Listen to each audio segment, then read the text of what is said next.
का विषय है चौथ माता व्रत कथा। एक नगर में एक बूढ़ी माँ रहती थी। वह अपने बेटे की सलामती के लिए 12 महीनों की चौथ का व्रत करती थी। हर चौथ को पंसारी से थोड़ा सा गुड़ और घी लाकर 4 लड्डू बनाती, एक बेटे को देती, एक से पूजा करती, एक हथकार के लिए निकालती और एक चांद उगने पर खुद खा लेती थी।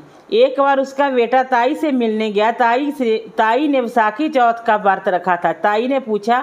ताई से पूछा, माँ तो 12 चौथ व्रत करती है। ताई बोली, तेरी माँ तेरी कमाई से तेरे माल खाने के लिए 12 चौथ व्रत करती है।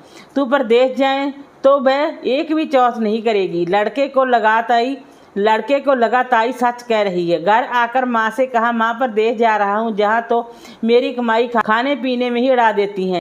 माँ ने समझाकर रोकना चाहा पर बेटा नहीं माना। माँ ने उसे साथ ले जाने के लिए चौथ माता के आंखें दिए और कहा, मुसीबत में जे आंखें तेरी मदद करेंगे। वह आंखें लेकर रवाना होगा। घूमते हुए एक नगर में पहुंचा। उसने देखा एक बूढ़ी माँ रोती जा रही थी और पुआ बनाते जा रही थी।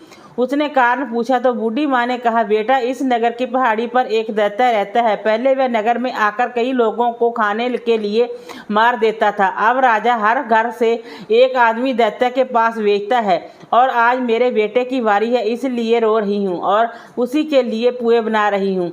वह बोला, तू पुए मुझे खिला दे, तेरे बेटे की जगह मैं चला जाता हूँ। बूढ़ी माँ ने खीर पुए उसे खिला दिए। खा पीकर वह सो गया। रात को राजा के सैनिक आए तो बूढ़ी माँ ने उसे भेज दिया। दैत्य के सामने पहुंचने पर उसने चौथ माता के आंखें दैत्य की तरफ फेंक कर कहा, हे चौथ माता, यदि मेरी माँ मेरी सलामती के लिए व्रत करती है तो दैत्य का सिर कट कर गिर जाए। तुरंत दैत्य का सिर कट गया। लड़का वापस आ गया। राजा ने उसे उपहार देकर विदा किया। चलते हुए एक दूसरे राजा के नगर में पहुंचा। इस राज्य में आवा तभी पकता था जब एक इंसान की बलि दी जाती थी। सिपाहियों ने उसे पकड़कर आवे में चुन दिया। लड़के ने आंखें आवे में डाले और कहा, हे चौथ माता, यदि मेरी माँ मेरे लिए व्रत करती है तो आवा मेरी बलि लिए बिना ही चट से पक जाए। आवा तुरंत पक गया। आवे में से मिट्टी की जगह सोना चांदी के बर्तन निकले। अंदर से लड़का बोला, बर्तन धीरे धीरे निकालना, मुझे लग नहीं जाए। राजा ने उसे निकलवाया और पूछा, इस आवे से तुम बच कैसे गए? लड़के ने बताया कि उसकी माँ चौथ माता का व्रत करती है, व्रत के कारण ही वह बच पाया। राजा को विश्वास नहीं हुआ। उसने एक चांदी की सुराही मंगवाई और कहा कि सुराही की नली से निकल कर दिखाओ, तभी मुझे विश्वास होगा। लड़के ने चौथ माता को याद करके आंखें सुराही में डाले और कहा, माँ भंवरा बनूं, सुराही से निकलूं।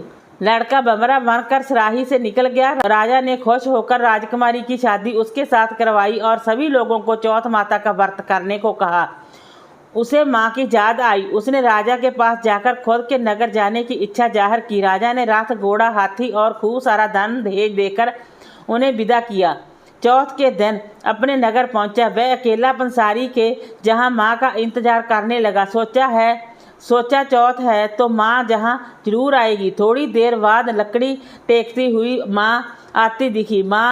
बेटा माँ के चरणों में गिर पड़ा। कहा, माँ मैं तेरा बेटा हूँ, मुझे माफ़ कर दो। माँ ने उसे गले लगा लिया। लोग चौथ माता की जय जयकार करने लगे। उस नगर के सभी लोग चौथ माता का व्रत करने लगे। हे चौथ माता, जैसे बूढ़ी माँ और उसके बेटे की सहायता की, वैसे हमारी भी करना। कहानी कहने सुनने वाले पर कृपा करना। बोलो चौथ माता की जय।